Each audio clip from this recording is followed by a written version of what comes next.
Our project's actually going to Holton. We built it for Zach's mother, who's the English teacher up there.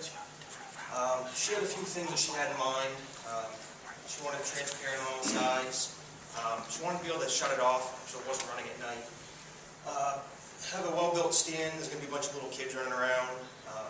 Not always going to be under supervision necessarily. We want it to have regular wall power, interactive, and must be lightweight so that they can move it around in the school. We have a video here.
A couple of our key features are the human interaction, the saw blades that actually spin and drop the balls into a different side of the track. As we were doing it, that's just for testing a pair of vice grips on there, but we ended up using a ratchet wrench so that it can only spin one way.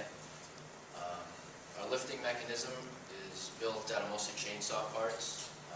We machined a adapter so we could hook our chainsaw gear onto the motor. As you can see on the bottom left, the magnets in the track actually keep two balls from getting lifted at once because some of our features don't allow two balls to go through very smoothly. The picture on the right shows how the balls are offloaded. Just a simple finger that pulls the balls off the chain and lets more come out. Notes on the build process. We started the process at Lenco Assembly Systems where Isaac and I are employed. They donated aluminum profile and Lexan guarding. We built it over Christmas break while Zach was building the pegboard and the drop board at his father's place, bolt buildings, etc.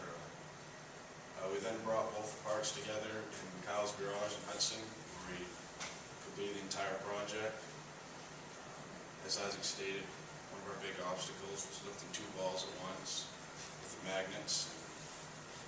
We fixed that by using magnets in the bottom of the Lexan that kind of pulled the next one a line down and kept it from being lifted. My father at Signtech in Caribou, Maine donated a couple of decals that we put on the Lexan for decoration. The video was taken as we're doing our final testing in the machine tool around campus. The biggest thing we tried to do was stay under budget. We did get a few donations, but as far as anything we bought, we stayed at $371, and our original budget was $500 from the school. We didn't want to build something so complex that it costs a lot of money, because if you were doing this as a real engineering job, you're going to try to keep it as cheap as you can so people will buy it. We did a lot of design calculations, just trying to make it rugged enough that it'll last 5 or 6 years, but we didn't have to buy something so heavy duty that it would cost us a lot of money. Any questions?